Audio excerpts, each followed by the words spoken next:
Ugh, oh boy, it's just, it's that time of year, you know, the sniffling and the snuffling, it begins, and, you just feel like you could do nothing. You want to crawl into a crypt and just rot away. You feel like that's what your body's slowly doing to you from the inside. Isn't that right, Lucas? Yeah, I mean, you can hear these sultry tones, a lot more, you know. I don't usually have this sort of voice that you're hearing right now.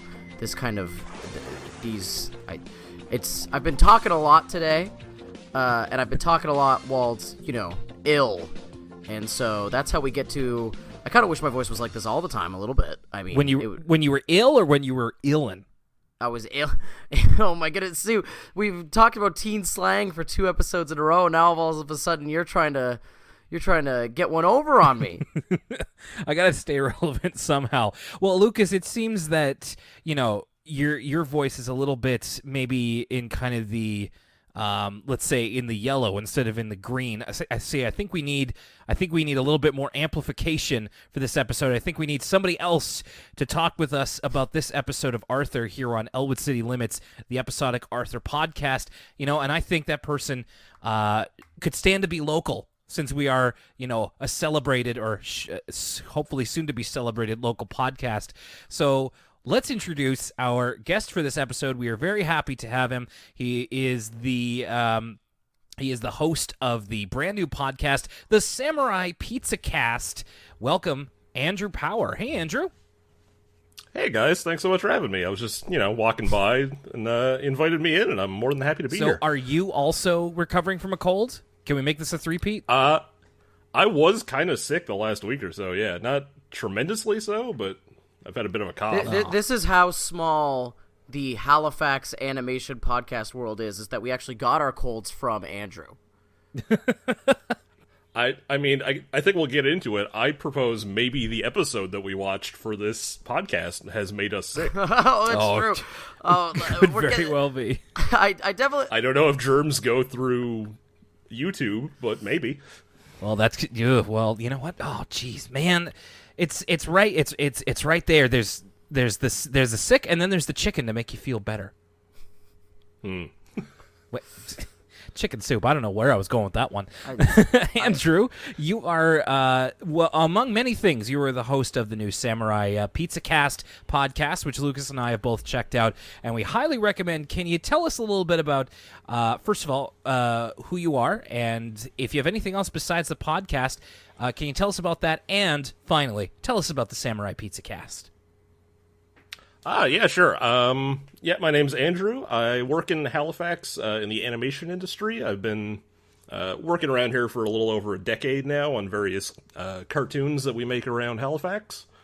I've worked on stuff like Teen Titans Go, Pickle and Peanut for Disney, the Trailer Park Boys cartoon for the other side of it.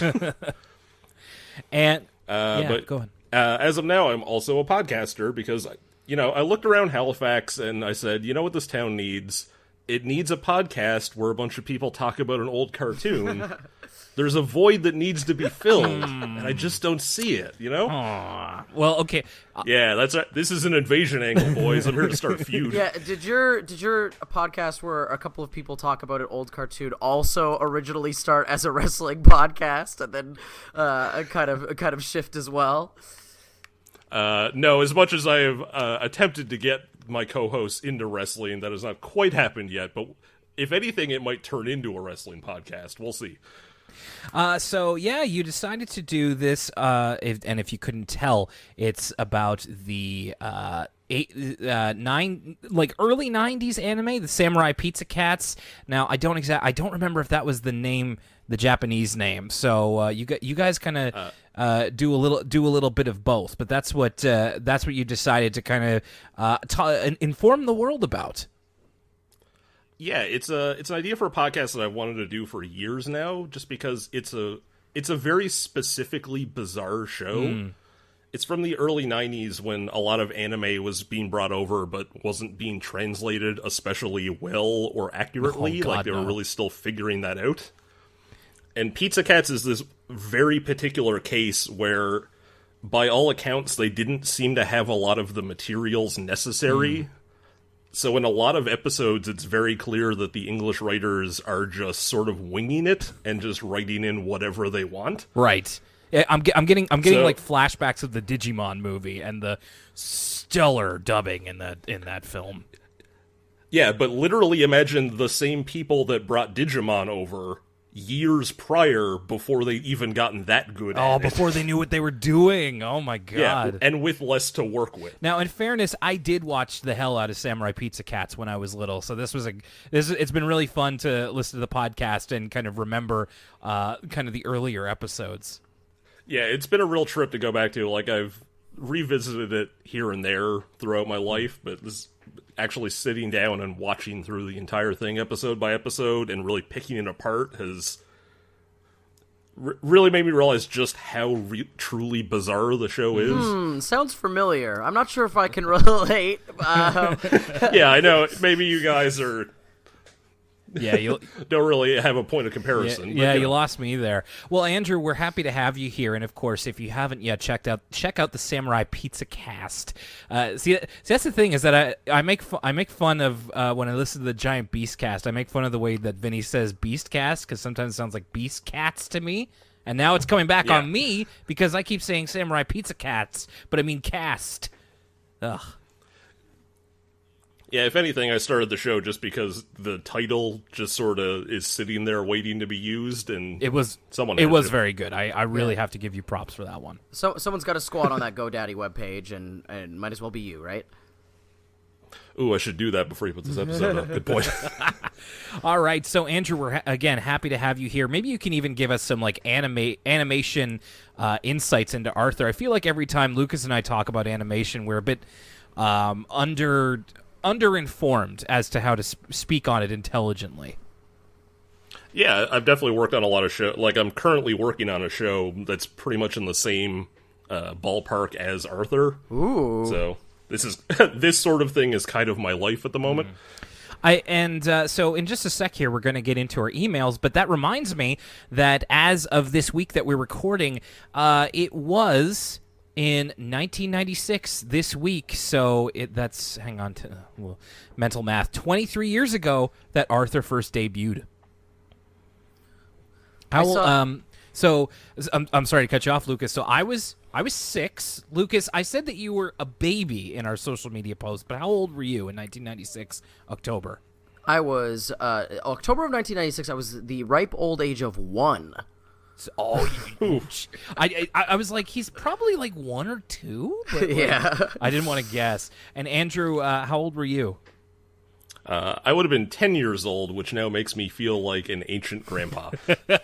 I promised one of our listeners I'd cool it on the age jokes because apparently there are people who are older than me who listen to this podcast. I'm sure they don't appreciate me hating how old I am. So I'm gonna bring it down. Okay, did you? Watch I mean, then again, Will, we did have people write in saying that they were younger than me, but I was making them feel old when we were talking about TikTok a couple weeks ago. So.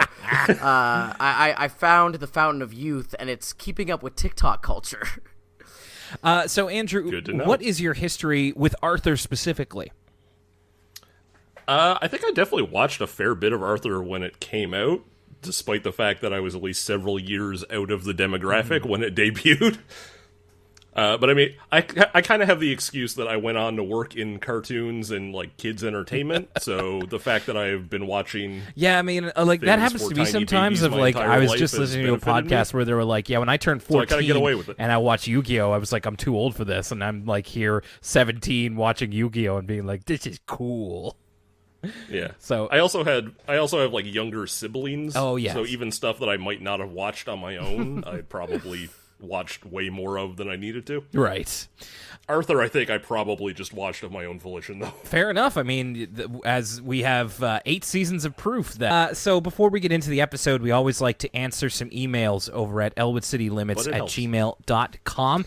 That's where our listeners send us feedback on the show and on Arthur itself. This is an interesting one. So I'm guessing that this person that we got here, it's signed Confused in Tennessee, and they have a question about episode 16, so we're going all the way back to season 1. In episode 16, it was about Arthur eating way too much sugary cereal, but then the plot changed a little. I don't understand why they were trying to make a band. Please answer. So I'm guessing this is the Crunch cereal jingle contest, Lucas.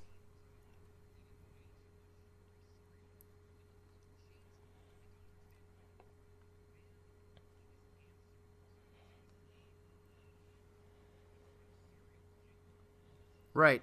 I'm. It's all flooding back to me now. I can see the like the 16-wheeler backing up to Arthur's house, dumping out the mountain of boxes of Crunch cereal. I could see it in my mind's eye. This was 3 years ago. We talked about that. 2 years ago, we talked about this. Okay.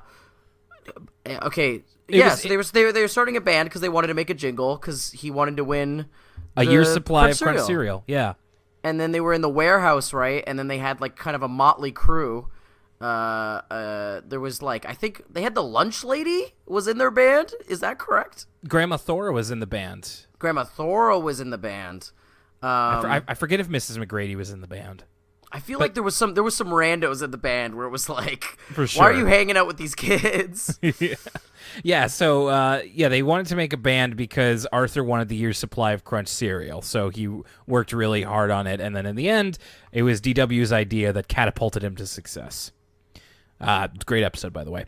We also got an email here from Norbert called Creepypasta Fern. So about Fernkenstein's monster, for once in my life, I am 100% behind DW. Arthur and pals are a bunch of weenies, and Fern should not change her stories to appease their cowardice. Agreed, 100% agree. Absolutely. Andrew, in our previous episode, it was about the character Fern creating stories so scary that the kids were like legitimately freaked out and calling her the Queen of Darkness, not the King of Darkness, but everything is evil. And so they were saying that she should make her stories nicer, and Lucas and I were very much against that. She needs to deliver truth. Absolutely, especially scary art. There's a part in the third act of that episode where they kind of start crowd writing Fern stories, like everybody's contributing, and it makes them significantly worse. Yeah. Also, Fern and DW would definitely end up as internet famous creepypasta or r/no sleep authors. Oh yeah, we talked about how they would be making SCPs. Yes, that's right. Well, that sounds about right for Fern. I would probably drive myself crazy reading one of her creepypastas, I'm sure, and then that would probably be one of the ones that they pick up for Channel Zero. Vaguely familiar. Nobody watched Channel Zero. Okay, okay. I'm not familiar with Channel Zero. It's a horror television show where the seasons are based off of like popular creepypasta. Like I just watched the first season. And it's based off of the Candle Cove story. Is that the show with the guy's got teeth all over him? He got teeth all over his face. Yeah, there's a monster made of teeth. Okay, I don't know. I feel like, a part of me likes to think, not to say that creepypasta is low art or anything, but a part of me thinks that like Fern's a little bit more of like a novel type, a fully fleshed out story. I just can't see her talking about like, oh, I found this haunted N64 cartridge from a yard sale. You know what I mean? I feel like that might be not below Fern, but not necessarily her genre. Perhaps. Or maybe one of the kids would really get into like programming a Slender Man game. Oh, that I could see. One of them will make a Five Nights at Freddy's knockoff. Oh, absolutely. Five Nights in the Sugar Bowl. Oh, there you go. All right, so those are our emails over at elwoodcitylimits@gmail.com. And one more time, before we get into the episode, we just want to take a moment to thank our lovely patrons, which include the likes of Aaron DeFilippo, Alex, Caitlin Harrington, Shander Lefave Boaton, Christine Wong, and Christopher Eiffel, Sierra S., Crescent Fresh, Dan Mike Dawson Silva. Hey, by the way, Dan played Later Alligator. That game is awesome. Emily K., Froppy, Ian Collis and Jake Bailey, Joe Sue, John DeLong, John Griswold, We've got Kat, we've got Kaylin Krogal, Kevin Noon, Kristen, Leanne S., Light Relentless, Macy Ball, Michaela Gibson, Riley Stevens, Ross Ward, Shayna Bennett, Stella, Teresa, and William. And if I missed your name, yell at me in our Discord, please and thank you. Okay, guys, let's get into it. You mentioned, Andrew, that perhaps this is the episode.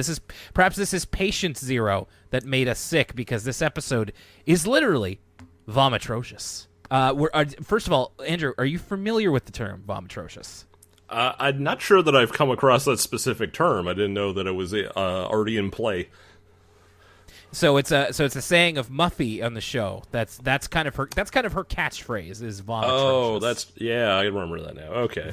Vomit and atrocious. It's actually not too bad. I bet I would love to see the writer's room thinking up all of the also rans of vomitrocious. I guarantee you there are some foul things on that whiteboard. Something like puketacular or I mean, Vomitrocious. It's not quite as bad to be like the name of like a gore grind or like a power violence band, but like maybe like a Kids Bop version of like a porno grind band or something. Vomitrocious is almost there, but not quite past that Rubicon. Somebody Photoshop us that album cover, please and thank you. I want the word Vomitrocious like white text on a black T-shirt, but it's like completely illegible. Dude, new T-shirt design for the store. There you go. Original content. Do not steal. Do not steal. That's right. And good reminder: if you go to the Elwood City Limits Teespring, offer code BIGKEY. It's 30% off all October. Big good reminder. Big things popping, little things dropping on the Elwood City Limits Teespring store. So we start off the episode. The kids are talking about kind of the most disgusting things that they can think of. One of them says, I think Buster says, cat whiskers. Are cat whiskers that disgusting? Okay, so yeah, lots of things to talk about here. So everybody's talking about the things they find most disgusting, okay?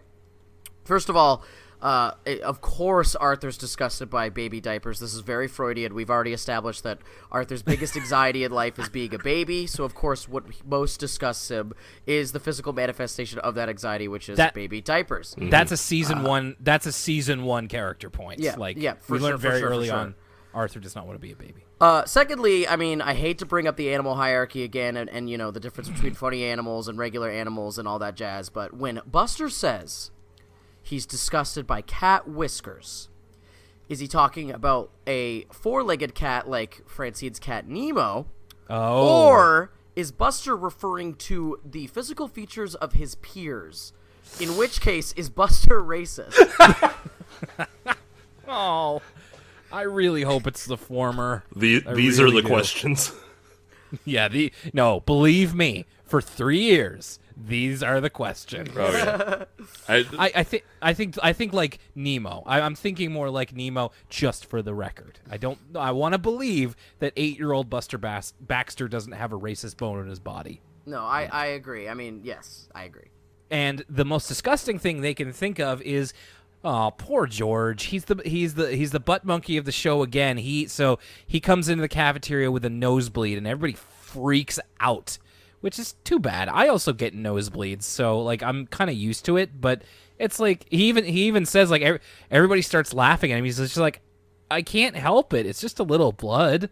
I mean, yeah, when I was a kid, like a nosebleed, I can understand George's feelings of like, oh, like this is, you know, everybody's looking at me. I have a nosebleed. You're panicked. I feel like now as a grown adult who hardly ever gets nosebleeds, whenever I get a nosebleed, it's like, ooh, time to make some weird Instagram posts. You know what I mean? Like I could really like use this for clout.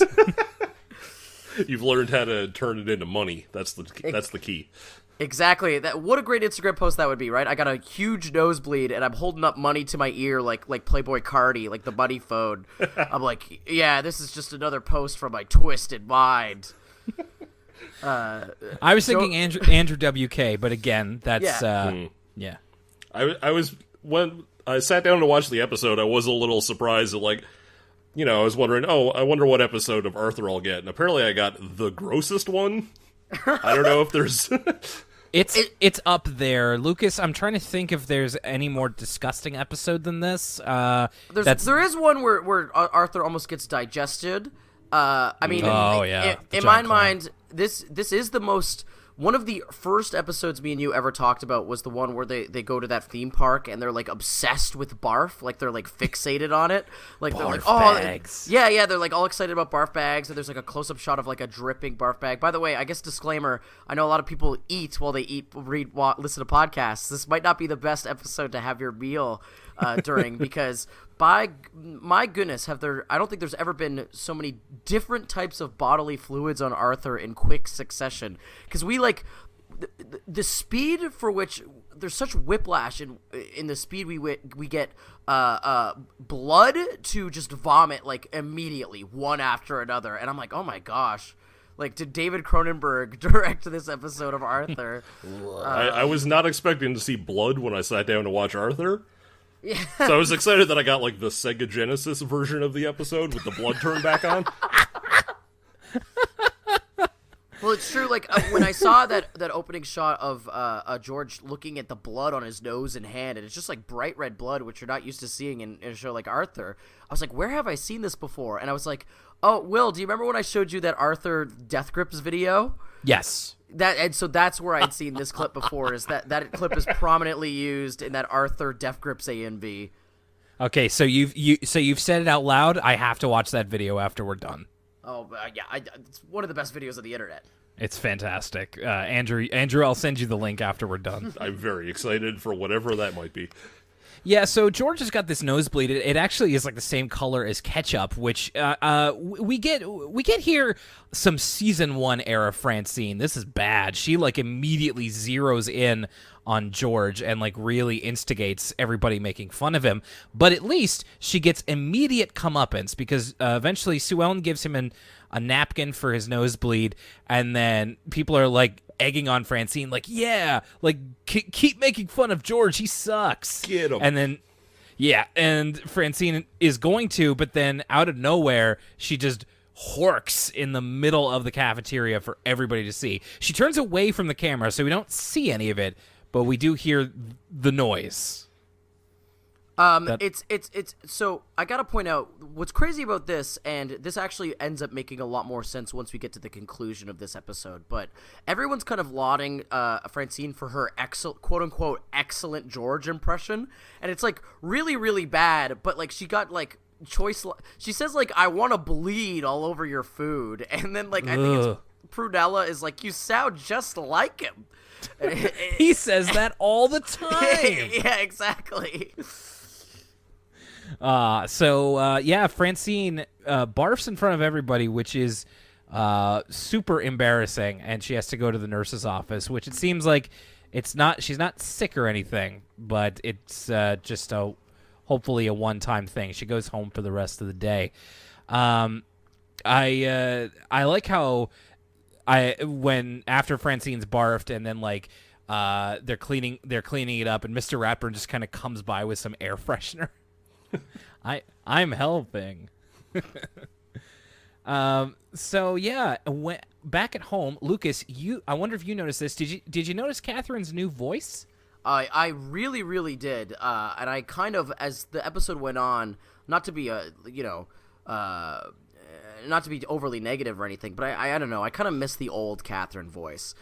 This Catherine voice just kind of reminds me of a lot of the male students' voices, where what I really liked about Catherine's old voice was that it had like the distinct sound of like an older teenager. She kind of talked differently, like she used different words and she enunciated differently than the other kids, and I think it really added like credibility to her role of that much older teenage sister. Whereas now she just kind of sounds like, you know, Brain's voice actor or Arthur's voice actor, right? So it had me kind of missing the old voice. Me too. As much as the new voice is not doing a bad job or anything, I think we just got used to that over so many seasons. But Catherine here, of course, is zeroing in on an embarrassing Francine moment and not exactly helping. She's talking about how in her school, there was a fellow who barfed in front of everything, and for the rest of their lives, essentially, he was known as Lucas Pukeas. Yeah. So I don't know. Have we talked about this on the show before? How like whenever someone's like, oh, like if I've worked like at barista jobs and stuff where they're like, oh, put your nickname on the tip cup, like what's your nickname? And the only thing I can think of that people call me other than my name is Pukeas.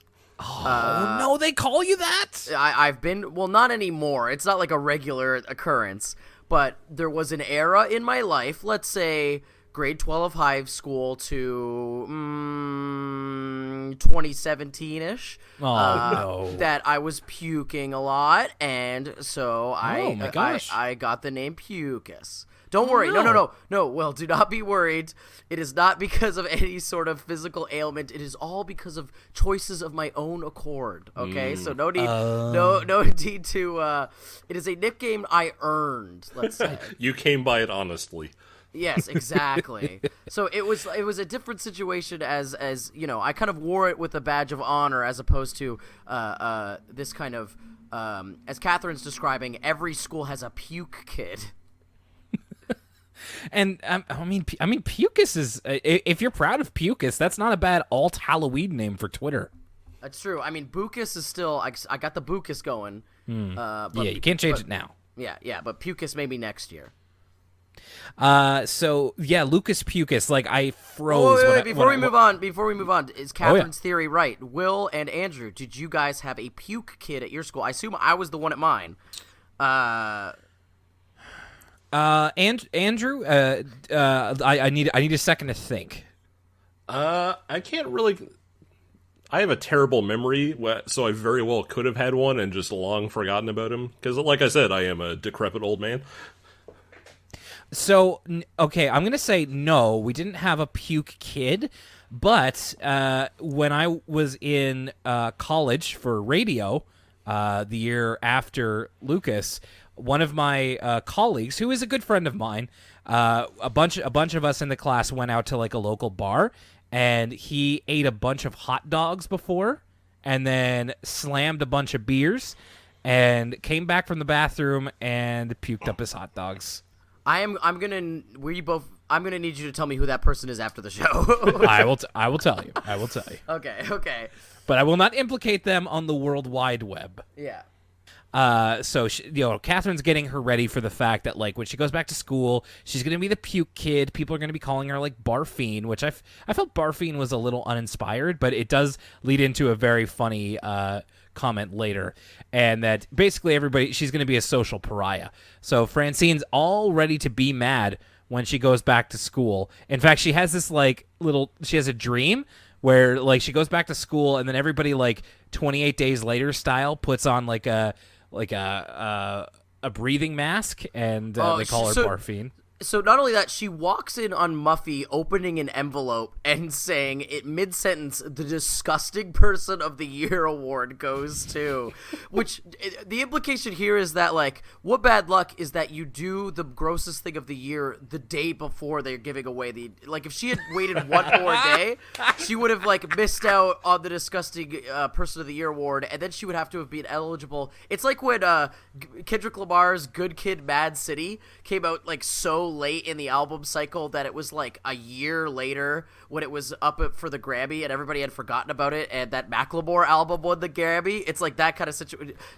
What I'm saying is Francine's the Kendrick Lamar of being disgusting. Or no, actually Francine's the Macklemore of being disgusting, even worse. I was thinking Barf Kid Mad City. Oh, there you go.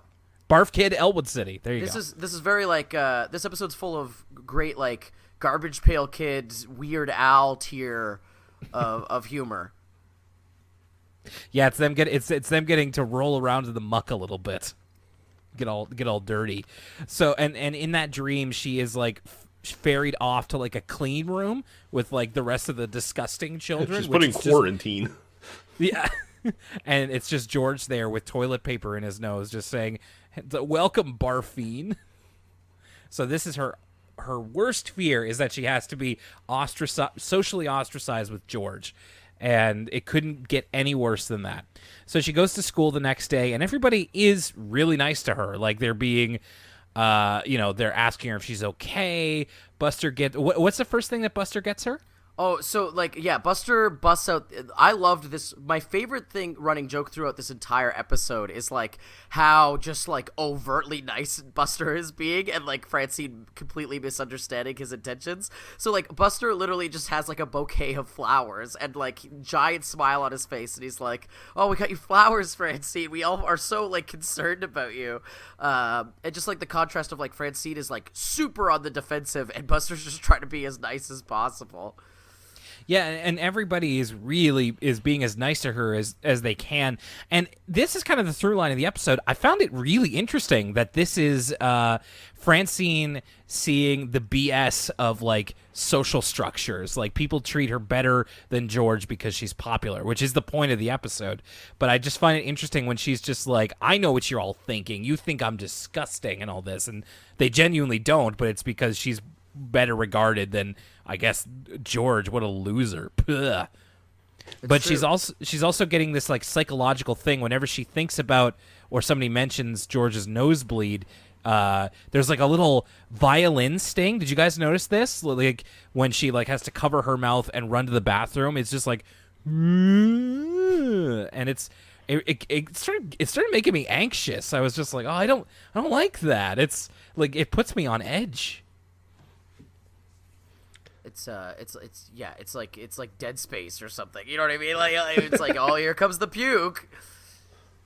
Yeah, oh man, I wish I could think of like another. Yeah, it's like when you hear the tank music in Left 4 Dead. It's just like, oh yeah. No. Mr. X is around somewhere looking for it. Exactly. Mr. X comes out of the bathroom. Yeah. So Francine she runs to the bathroom, thinks she's going to be sick, but then she isn't. So it's kind of like almost a psychological thing. There's some interesting new music stings. And Lucas, I want to know if you picked up on this. There's like when Francine's in class, there's like this real funky bass line. Yeah, I noticed like there were some parts actually where I was kind of distracted by the music. Like there's one, I wish I had wrote it down. There's one moment in this episode where I think it's like Francine scrambling to go to the bathroom or something, and there's like a really just a bunch of things happen in quick succession, and there's like a brand new music sting where it's like very much like when things have that kind of wacky jazz drumming where it's like, oh, a lot's happening, something's happening. It was one of those. Right. So Francine's still very much on edge about her friends treating her differently behind her back. I think it was at this point in the episode that, you know, they've talked about George's nosebleeds so much, especially in reference to Francine. Who wants to bet that George's nosebleeds never show up again? I think that's good money. That's good money.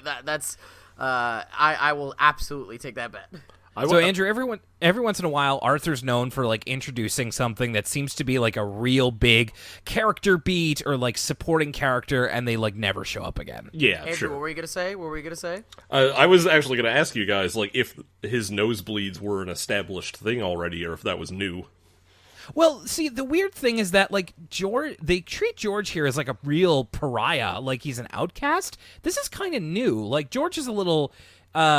He's a little odd. He's not in the main cast of characters. Like in George's first episode when he's got the ventriloquist dummy, he's absolutely on the outs with everybody. That was his thing, right? But from then on, like, you know, in the episode where he's got dyslexia, or there's multiple episodes where he is amongst the friend group. So this is kind of a shift in the character. And even when he had the dummy, it was more just like nobody really noticed him. He was just kind of awkward. But he wasn't like, you know, getting tomatoes thrown at him or anything. And certainly nothing about nosebleeds, which they just had to kind of scare up for this episode. So again, Francine is really on the defensive here, and she does a thing where she's eating with everybody and then fakes that she's going to barf, and then everybody kind of slides away from her, and she's just like, aha, I knew it. Like you think I'm disgusting. But in fairness to Francine's friends, I wouldn't want to risk getting barf on my food either. Like, it doesn't mean I don't like you. That is a reasonable response. It doesn't mean I don't like you. It's just like you can't control that stuff when it's about to come out. We don't know. Maybe she's got a stomach bug. I don't this does lead to a great Francine line. You know what's even more disgusting than someone puking in the cafeteria? Phonies. Yeah, Got 'em. Francine hates fake friends. You know what I'm saying? She ain't about that. She ain't about. Do you know what I'm sick and tired? I agree with Francine. Fake people. You know what I'm saying? This is the most Francine has sounded like a Drake lyric. You know what I mean? They're not real like she is. Exactly. I'm so sick of these phonies. And then we have this amazing line where Binky comes out, and I feel like at this point the writers have finally, maybe they've always known what we've known, which is that Binky is the best character on the show by a wide margin.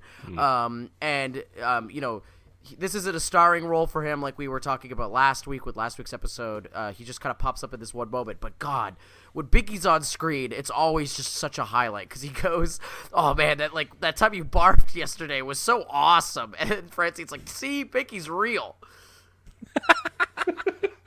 Binky's real. Binky's the real one. There's no putting on airs with Binky. So, speaking of Binky, Andrew, I'm just kind of curious. We can talk about this a bit later once we've gotten this far into the episode, but by now you've kind of seen a few of the characters. Was there anybody you were particularly gravitating towards? I was a little surprised, actually, in this episode. It was I remember a lot of the major characters, but I found myself really actually sort of relating to George a lot in a way that I don't think I'd put together before. Okay. So, because my middle name is George, I'm originally from Newfoundland, and I was a very awkward child. So seeing this moose named George just being real ostracized all the time, I was like, hey, Arthur, maybe back off a bit, all right? Well, I think it's funny. Lucas and I kind of found out very early on that there are character types within the show that I think are still very easy to relate to. Like me personally, I actually relate to Arthur a lot because he clearly has anxiety, and it's very evident as an adult. And Lucas, would I be correct in saying that you kind of gravitated towards Buster a bit more? I would say as much. You know what I mean? Buster is my chaotic good brethren. Yeah. So I think that I definitely see what you're talking about with George. He kind of fits in with the mold of your typical maybe outsidery, awkward kid. Yeah. And that I think that in a way he's almost in every version of that kid because we can a lot of us can relate to that as well. But there's a very particular thing about it that you feel you related to. Yeah, I mean, I never had a ventriloquist dummy, but I do now have an anime podcast, which I think is equivalent. That's the that's the podcast equivalent of a ventriloquist dummy. Absolutely. I bet you there's a weird kid in elementary school who has a podcast, and everybody's like, ew, why don't you play Fortnite, you weirdo? So Francine goes home. She's dejected. She thinks everybody thinks that she's disgusting, and Catherine calls her Barfine. And Francine's like, where did you hear that? And Catherine's like, well, it actually makes the most sense. Pukeas lacks poetry, and Ralphine is too confusing. Ralphine sounds like medication. Yeah, I gotta get my prescription filled for my Ralphine. Yeah, a real 90s kid prescription for when you totally spaz out. Get your Ralphine. Yeah, are you gonna hurl? Take your Ralphine before your flight. Are you gonna toss your cookies, man? Oh my Just God. grab some Ralphine. I feel like, do kids still find puke funny? I feel like as a society, the garbage pail kids thing, that's very, it's all very 1997.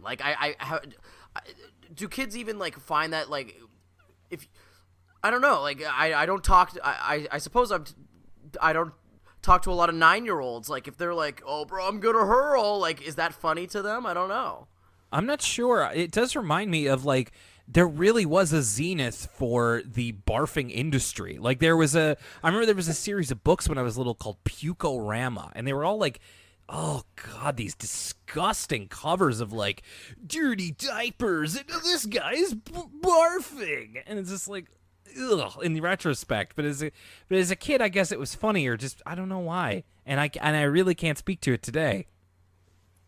Yeah, I think that's kind of waned off. That was the real sort of Nickelodeon mid-90s aesthetic.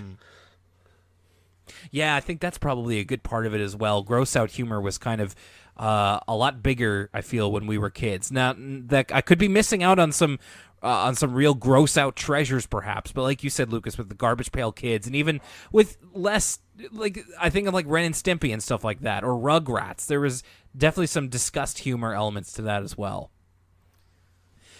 So Francine sees like Prunella and one of the nameless extras making fun of George as he's having a nosebleed, and so Francine decides to enlist his help. She goes over to his house, and he is immediately suspicious, which I felt this was like a little too real, of George like constantly being on edge and thinking that Francine's playing a joke on him. And because Francine's like, "Do you want to go to the Sugar Bowl?" And he's like, "Why?" And he's like, because we're friends. And George goes, "We're friends?" So they go to the Sugar Bowl, and the whole thing is like Francine trying to pal up to him in order to figure out how she asks him, "How do you do it? Like, how do you deal with the fact that everybody finds you disgusting?" Which is such a wonderfully privileged thing to ask. I think it's right on for what they're going for. Francine just straight up doesn't recognize how her popularity gets her better treatment until George literally says, "Because you're popular. That's why nobody." He says, "Nobody makes fun of you because you're popular." And then Francine's like, "Well, that's not fair." And it's just like, it's just hitting her now of like she was doing something wrong. But honestly, like, I've been in a similar position to this before. Like, you really don't get it until somebody's like, "Hey, what you're doing is hurtful." And you're like, "Oh, right. You're a person. I'm sorry." A very little kid thing to happen, I think. So while they're at the Sugar Bowl, everybody else comes in, and everybody's like completely shocked that Francine is even being seen with George. It's like he's not normally treated like the friggin' Hunchback of Notre Dame. It's not like he's the bell ringer or something. He's normally not this much of a social outcast. Andrew. Oh, I think this was the moment that I was thinking of with the music sting, where it's like we get everyone's shocked faces, and then like Francine elbows George in the friggin' nose, which is like, okay, I know that George has like a nosebleed problem, but my nose would like bleed if that happened to me as well. And then she like sprints into the bathroom because she's about to vomit, and this all happens within the span of like 3 seconds.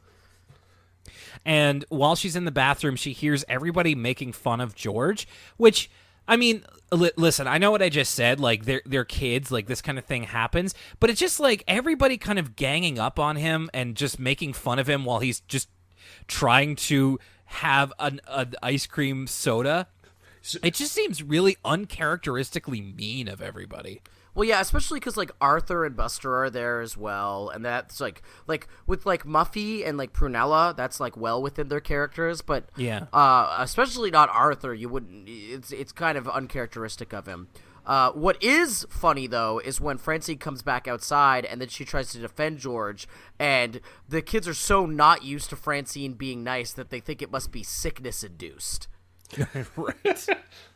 Francine has this real like mean streak. She's equal parts main character, but also like head bully sometimes. So we do get these little like whiplashy moments here. Did it seem weird that like we were trying to play both sides of the fence here with Francine? Yeah, I mean, I think you see that a lot with shows, especially the ones that run long enough and are kind of episodic in nature. Like you see it a lot in The Simpsons or any sort of more sitcom-style show where sometimes for the purposes of the plot, some characters are going to have to get tweaked a little bit. Like the whole time, watching Arthur as part of the group ragging on George is like, "Look, Arthur, I know enough about you to know you should not be throwing stones in this glass house, all right?" Absolutely. And then, so Arthur episodes sometimes are a bit guilty of wrapping up really quickly, and this one is one of the quickest that I can remember, at least in recent memory. Francine comes out of the bathroom and says, "Stop making fun of George," and that's basically it. Like it's like, you shouldn't make fun of him because he gets nosebleeds, and then she walks away, and then everybody gives George a hanky, and Muffy literally says, "Don't worry, George. If Francine says it, it must be so." Like. The power that Francine wields is terrifying. Yeah, it's like it's almost Midsommerian. Like she's just she's the golden god. It's weird. Like it's just a little too clean, you know? And then the episode actually ends. What 9-year-old has a hanky? I feel like also a good question. I feel like no one under like 68 has a handkerchief. Yeah. That's an absolutely valid observation. And then we get one more scene where Francine's biking away, and she says, "I don't feel queasy anymore," and then continues bicycling. And that's it, ladies and gentlemen. Lesson learned. We are out of here. Yeah, I'm not entirely sure what the lesson was supposed. Like, I feel like throughout the episode, I wasn't entirely sure what they were trying to imply was Francine's like stomach problem. Yeah, I agree, Andrew. I had the same issue. Because at first it almost seems like I feel like it's almost she's afraid of throwing up again, and that's like a psychological thing. But then later it almost seems like she's reacting to how they're treating George, and that's what sets her off, which doesn't make as much sense to me. No, so we're to understand that God heard her. God saw her selfless act and took the sickness away from her. She's learned her lesson. Like this. Anyway, we'll talk about that when we get into long form thoughts on the episode. Please do stick around after this break. The three of us are going to be talking some chicken. Stick around. And now a word from me, Lucas Mancini of Elwood City Limits. Don't forget to chat with your Elwood City Limits pals on social media with facebook.com/Elwood City Limits or at ECL Podcast on Twitter. We also have a Tumblr, elwoodcitylimits.tumblr.com, and an Instagram at Elwood City Limits. If you want to send us a question, send us an email and get it read on the show at elwoodcitylimits@gmail.com. You can find the entire episode archive at elwoodcitylimits.libsyn.com or on your favorite podcast service. If we aren't on your preferred podcast app, let us know, and we'll do our best to get on it. Thanks as always for supporting us here at Elwood City Limits. Now, back to the show. And we're back with Andrew Power from the Samurai Pizza Cast, and we're talking about not pizza, but Sue Ellen, Chickens Out, and heavy emphasis on the chicken. Well, actually, we're going to start here with a different food altogether than pizza and chicken. We're back at the Sugar Bowl, and Sue Ellen is digging into a big pig. So my first three notes for this episode, Will and Andrew, are in all caps as follows. Yeah. This is insane, followed by this is problematic, ?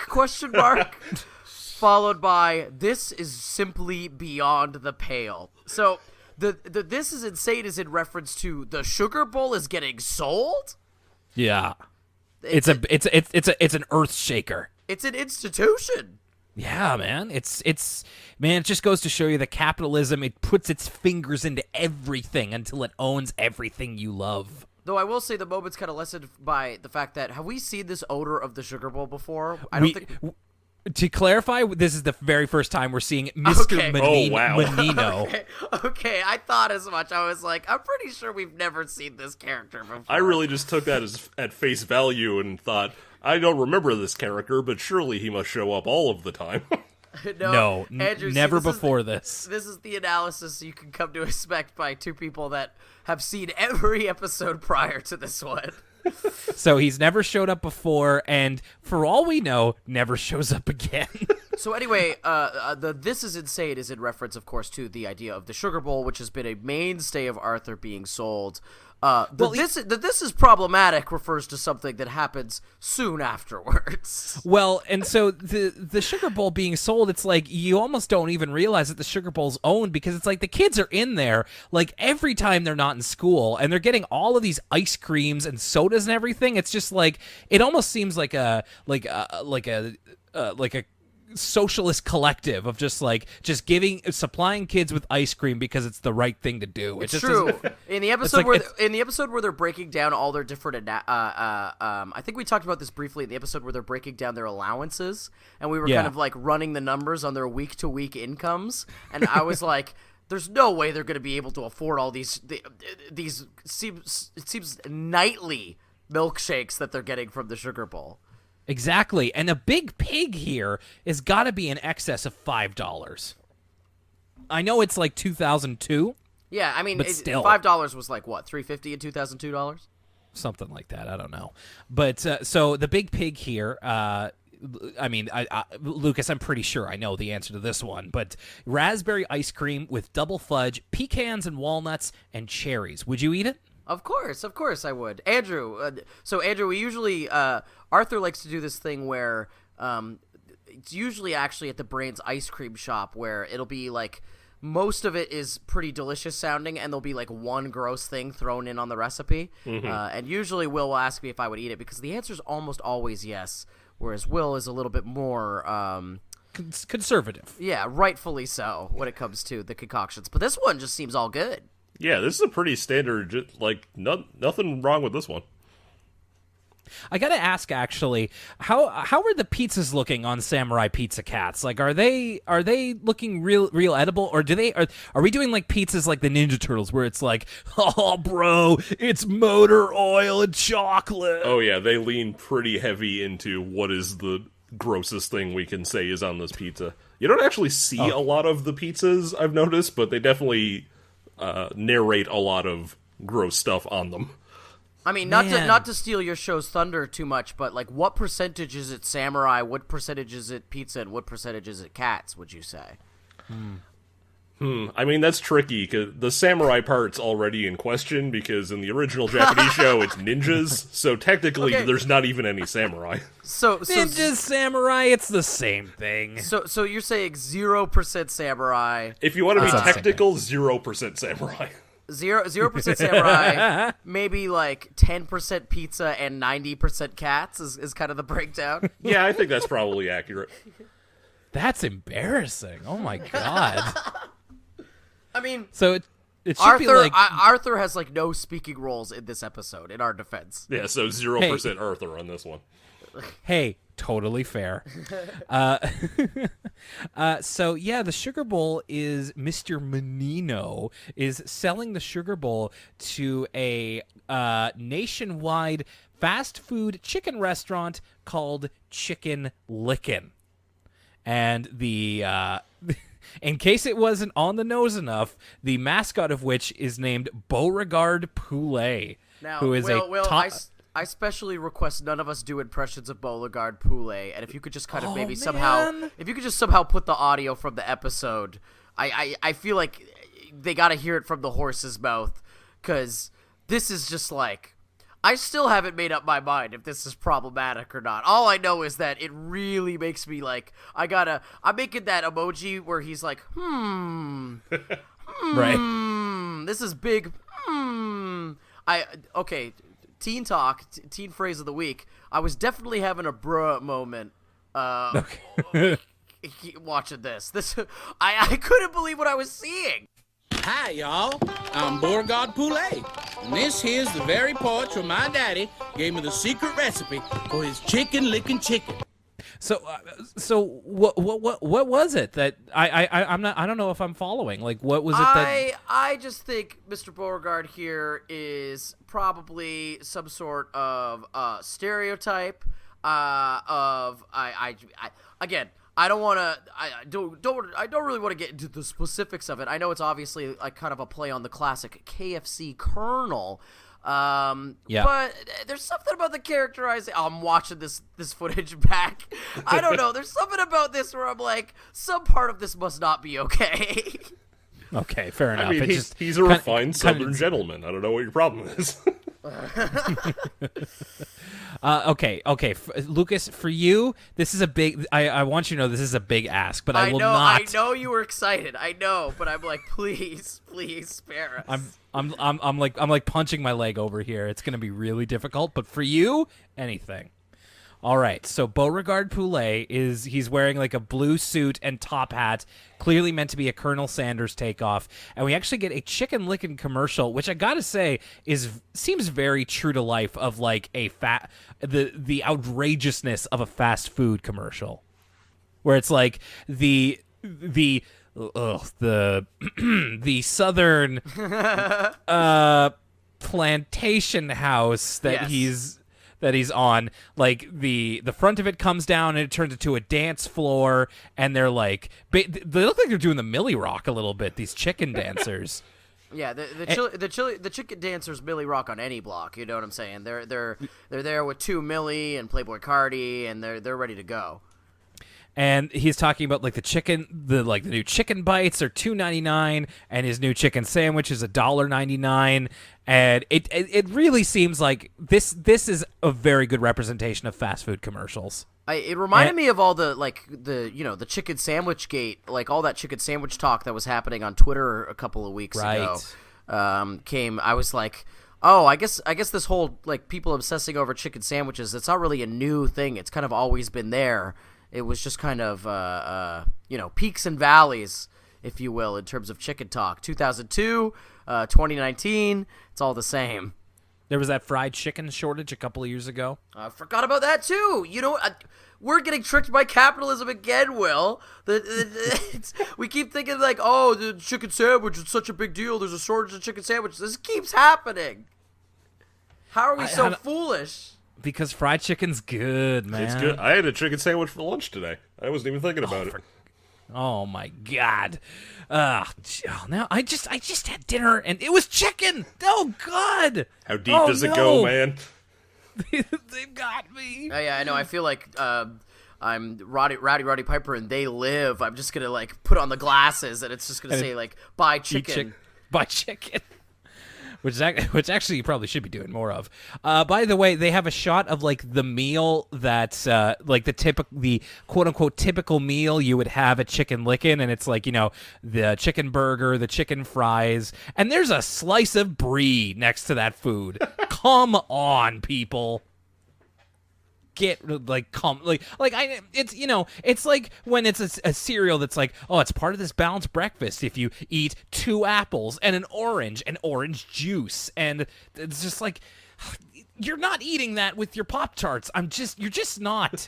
That's all you're eating. Well, I mean, now I might consider adding fried chicken to the next charcuterie board I put together. You know what I mean? Ooh. Oh, dude, actually, I might consider Pop-Tarts on one. Oh, This sounds like a terrible charcuterie board, but I'm listening. So Sue Ellen is very incensed by all this, which good for her. And she gets the idea from her mother to organize a protest, which she tries to get her friends in on. But man, that sweet sound of corporate America is just whispering sweet nothings into their ear. They can't help but talk about the menu for Chicken Licken, which they all love so much.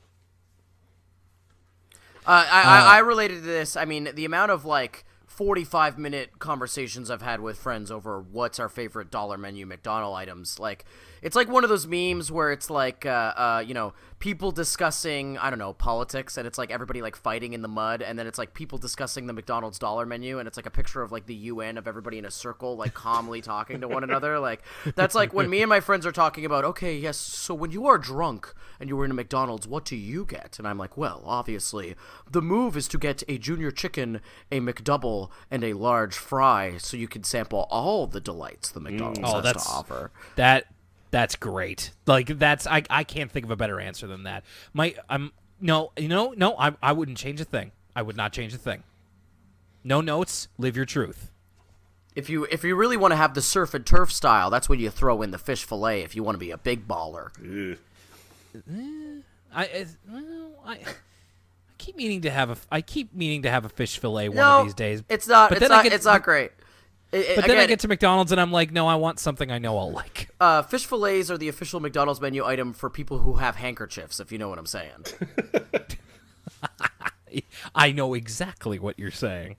So yeah, Sue Ellen's kind of getting a not getting a huge response out of everybody, even though the Sugar Bowl is going to be going out of business. They can't help but think about how good Chicken Licken is. And Sue Ellen has this idea. She has this fantasy of how the protest will go, of like how Beauregard Poulet is literally driving a bulldozer up to the Sugar Bowl, but they chain themselves to the restaurant and manage to move him to tears enough that he decides to not only not destroy the Sugar Bowl, but also sell only healthy food at Chicken Licken from here on.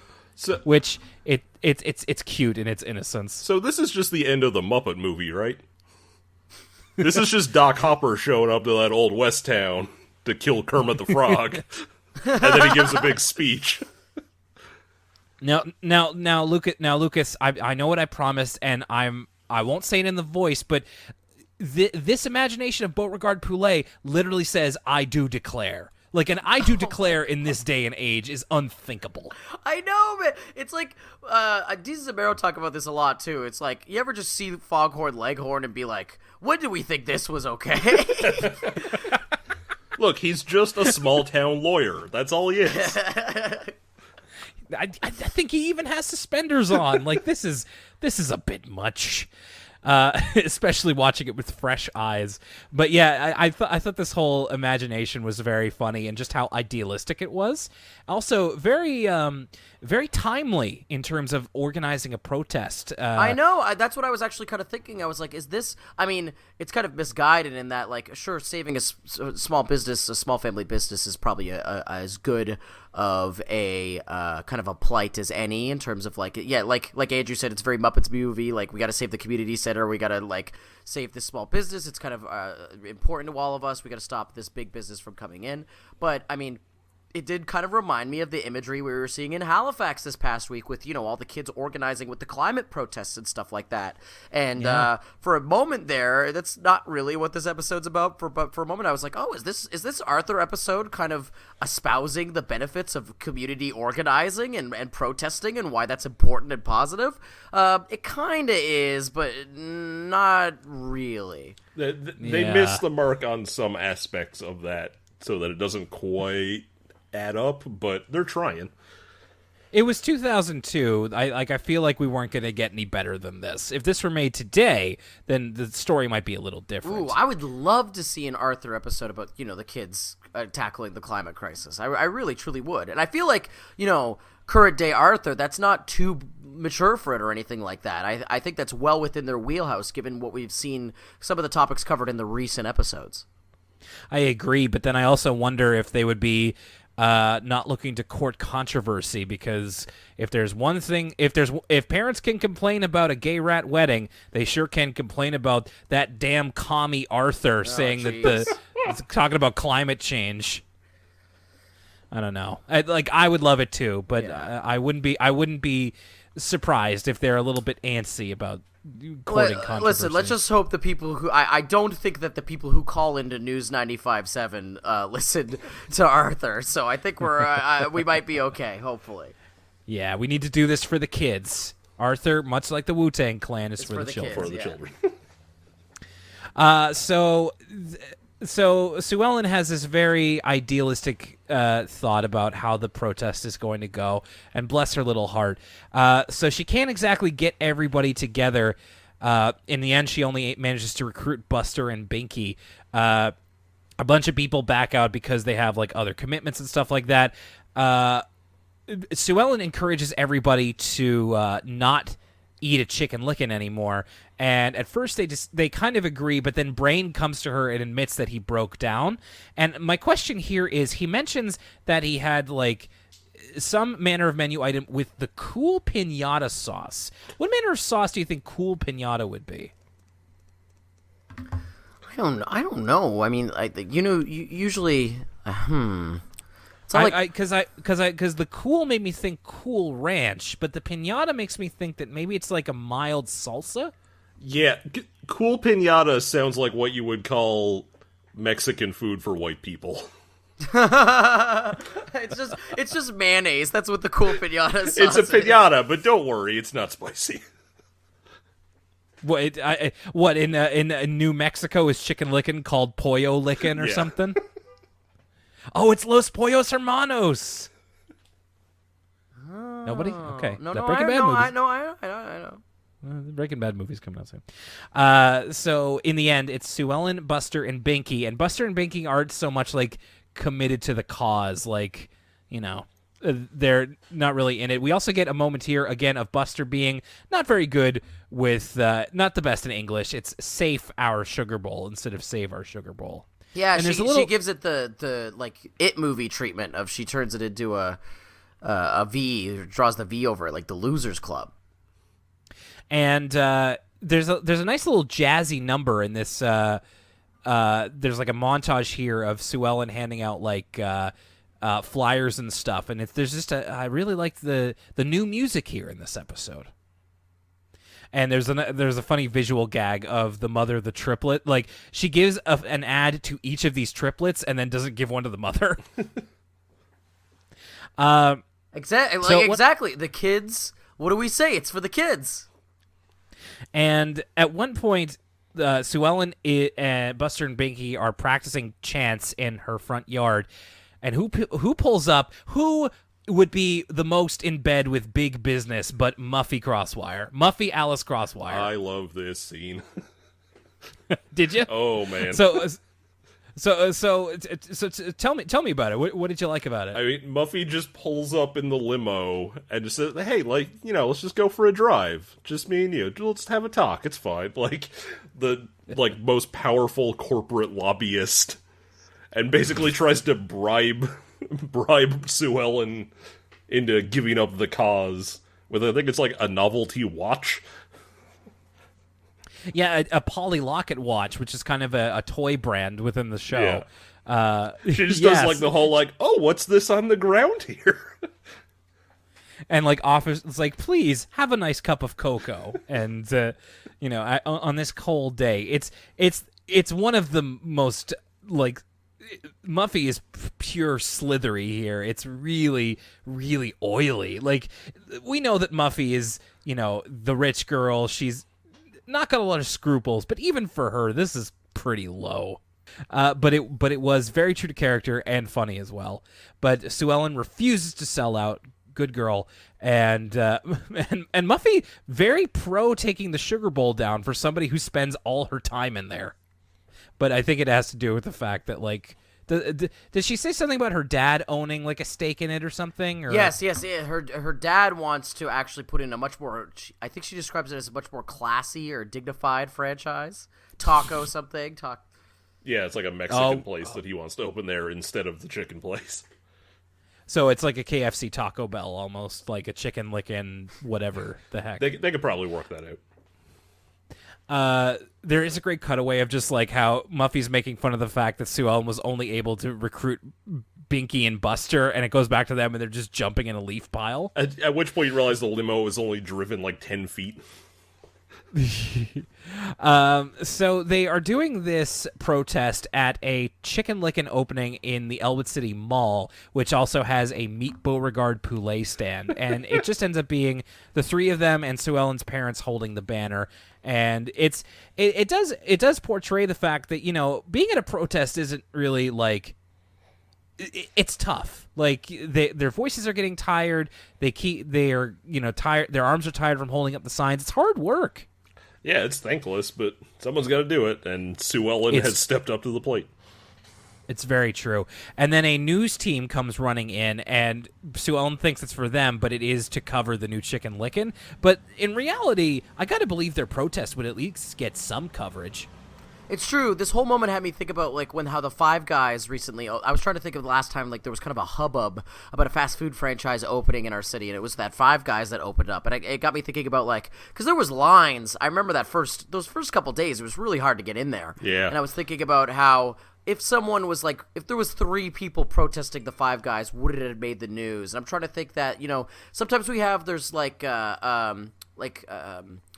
animal rights activists that protest certain things. I know that they protested the Rib Fest that happened this summer. And I was trying to think that if someone like that was protesting the Five Guys, would have they gotten news time? And I think you're right, Will. I think they probably would have. At least a brief mention. Yeah, I feel like they would cover it as like, but there was also controversy with this Chicken Licken opening. Then again, Beauregard himself was present. Yes, Beauregard was present to do a meeting that essentially equates to like a Meet Santa at the mall attraction, but you're meeting the chicken mascot. It's like I was gonna make the joke if like Mary Brown showed up, but I was at the opening of a Mary Brown's and Mary Brown did show up. Oh my god! I did not know Mary Brown was still alive. She's not. It was an actor. Oh, see? It shows I'm just like a kid with Santa. I'd be like, oh my god, that's Mary Brown. Yeah, don't tell me that. Let me live in this fantasy. Now, I'm sorry. Was that on a Monday? Was it Big Mary Monday? It was not. It was a weekend. Wow, it was a Saturday. Wow.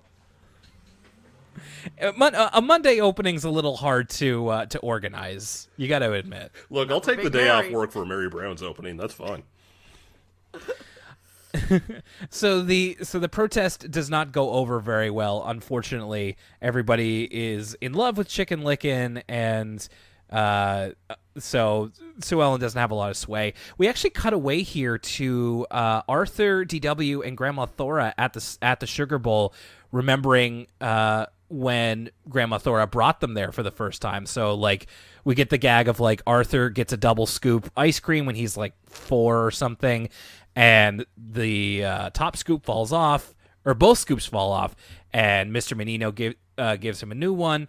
And then it happens again with DW when she's like a baby, and he gives her one as well. DW, Grandma Thora says, like, I brought you here, like, almost 3 years ago. So DW is in a stroller getting a double scoop ice cream. 1.5, I feel like, is a little too young for ice cream, especially that much. I don't think it's too old for ice cream, but the mechanism to get them the ice cream. I'm sorry. I mean, too young. Yeah. I just wrote I have a note in mine here that just says, don't give cones to babies. Because you're just asking for trouble. That's a great Put point. it in I think that, yeah, absolutely. And serve it to them. Very, very well said. And we also get a little flashback here of Grandma Thora's early times at the Sugar Bowl when Mr. Menino was just sweeping the floors. He hasn't made his way up to owner yet, and we get like this young 50s grease kid, Grandma Thora. Yeah, she was in the Pink Ladies apparently. Yeah, I loved this. I wish we could have seen more of it. She's like, come on, Fred, let's dance. And he's like, I don't know, Thora, I gotta finish cleaning. And they both kind of dance a jitterbug. This was really cute. I kind of felt bad for Mr. Menino because it seems like he's been working at the Sugar Bowl his entire adult life, ever since being like a teenager. And I was like, dang, Mr. Menino almost, if it wasn't for this dance, he might have almost completely wasted his youth mopping the floors of the Sugar Bowl. Well, he's a dedicated small businessman. I get maybe he kind of came into it when the previous owner like willed it to him or something, and he just never wanted to disappoint the guy who gave him his first job. There's a story here. Like, I feel like I wish we need to establish Mr. Menino more. Yeah, despite never showing up before, he has a rich backstory. that we're creating whole cloth. So and then we go back to the protest, and Sue Ellen marches to the front of the line to meet Beauregard Poulet, and I'm a little surprised that this kid's show revealed the fact that he is just an actor. Like, she goes up to him and is just like, please, Mr. Poulet, don't buy the Sugar Bowl. And he's like, listen, kid. Like, he takes the mustache off and everything. And so it's like, Beauregard Poulet is just a character. I'm just an actor. And I was like, wow, that's a little behind the curtain for a kid's show. He's exposing the business. He's exposing the business, Will. He's breaking kayfabe. Oh, Jim Cornette was going crazy watching this in 2002. How are you supposed to believe that Beauregard Poulet is a real person if he's taking his mustache off in front of a bunch of people? Thank you, F you, bye. That kind of stuff. Jim Cornette totally eats a Chicken Licken. Yes, of course. See, Will, the Jim Cornette voice is absolutely allowed. Okay. Yeah, we know where that's coming from. Yeah, exactly. That's just good, clean fun, is doing a Jim Cornette impression. It's expected almost. Will, have I ever shown you the video where Jim Cornette's talking about the time he spent in Halifax, Nova Scotia? I don't think so. No. Okay, I have to send you this video. He says some things about Halifax that are not repeatable on the Arthur podcast, but Okay. I highly he's discussing the Patriot versus Bret Hart in Halifax, Nova Scotia. From Raw's War. Yeah, and it is an incredible video. It's the incident where he makes fun of Kevin Dunn's buck teeth. Oh, really? That took place, that infamous piece of WWF backstage history took place right here in Halifax.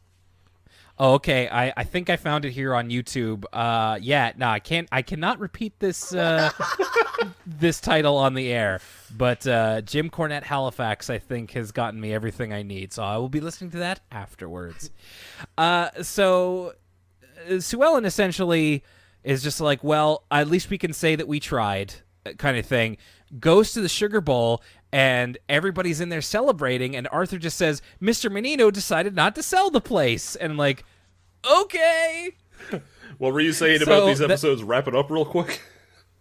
Yeah, this episode not only wrapped up really quickly, but Sue Ellen didn't really do anything. Like, obviously, it was a combined effort kind of everybody talking about like their good memories at the Sugar Bowl. It was really more Arthur, Grandma Thor and DW did more to sway Mr. Menino than Sue Ellen did. Oh, Mr. Menino did it because he's trying to get in Grandma's good graces again. He's been thinking about that dance for a long time. Oh man. See, now we know what really caused him not to sell it. Okay. But yeah, it just seems a little, I don't know. Like Sue Ellen didn't do much. All right, so now's the point of the episode where we look back on the ones we talked about. So let's start off here with Vomitrocious. Andrew, if you don't mind, I would love to hear your take on this. I think I said it earlier on, but I think it gets a little confused about what exactly it's trying to get across with Francine. Like, how she's supposed to be relating to George and like what exactly is causing her nausea and stuff that by the end of it just kind of gets wrapped up and doesn't really kind of close the loop on itself. Lucas? I agree completely with Andrew. Is that like there's moments of this? I'm kind of into like how disgusting this episode is because it really took me aback. Like the opening of this episode, just like flashing back between blood, then puke, in like quick succession. Like I was into all that stuff, and I also think there was a lot of really good lines in this episode. You know, Francine saying, "I want to bleed all over your food. Come over here. I need to contaminate you." I loved Buster just trying to kill Francine with kindness the entire episode as well. But I totally agree with Andrew's criticisms that like I too was confused about like what was triggering Francine's puking, like why did it go away, like so was it a physiological response, was it, you know, a response to do with, you know, her friends being embarrassed around her friends, or was it has to do with looking at George's blood? Like that part was really, really muddled for me. I understand kind of what they were going for, but I think it was kind of flawed in the execution. So though this episode had a lot of moments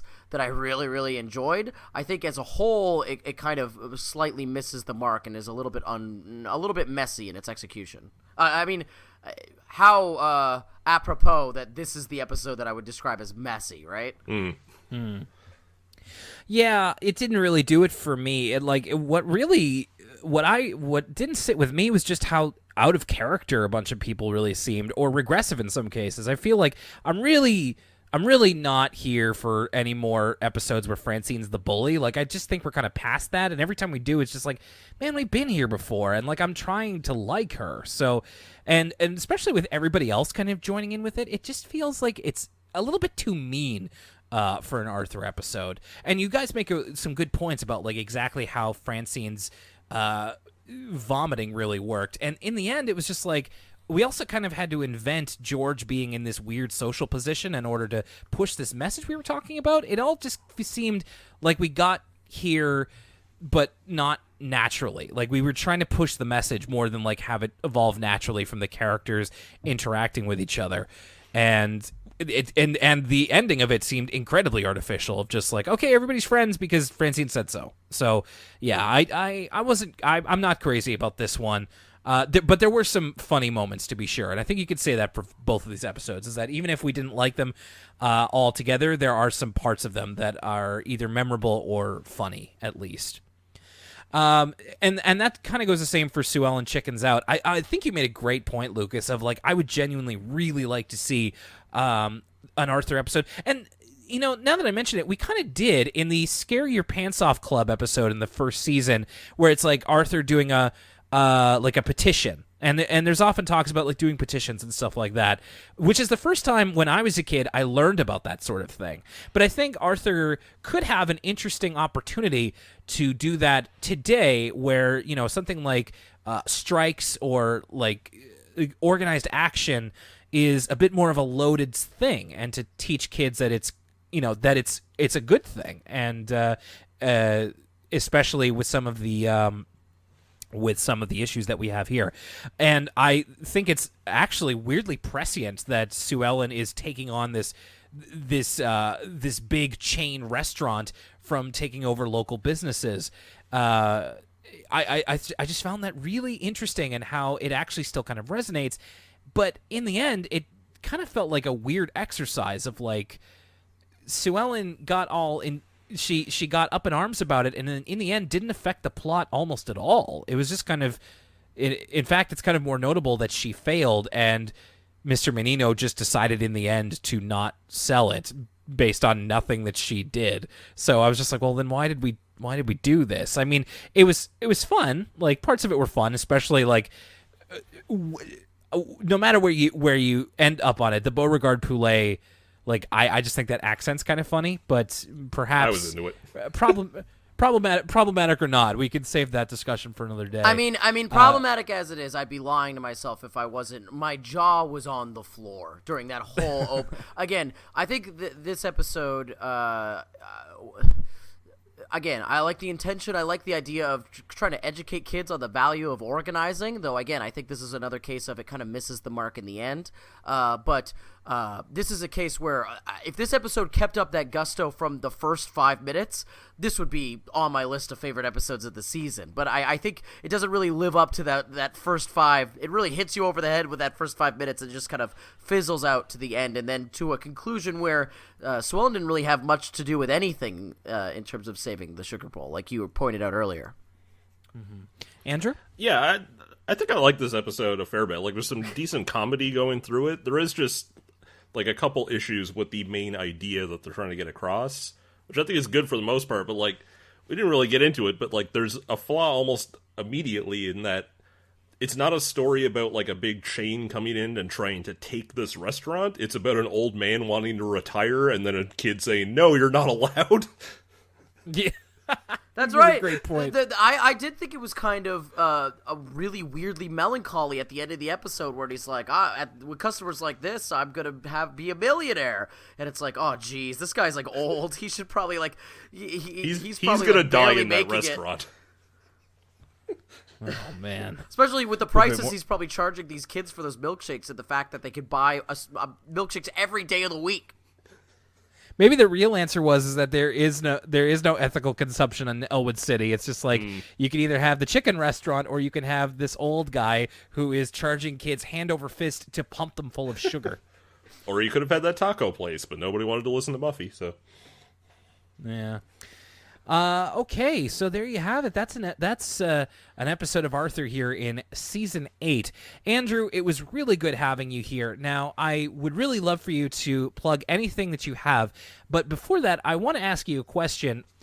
Since this might have been your first experience with Arthur in a long time, what did you think of it as an adult? I think it still holds up pretty good. Like, it's definitely been a few years since I've seen an episode, but like, I think it holds up pretty much as I remember it. Like, it's a lot, especially at the time, I think it was a lot more clever and written to a bit of a higher level than some of the other shows in its age range, which I think is probably why it's kind of held on so long. It's a lot like Sesame Street or other things that stick around longer because they just have a little more going on under the hood than some other like preschool type stuff.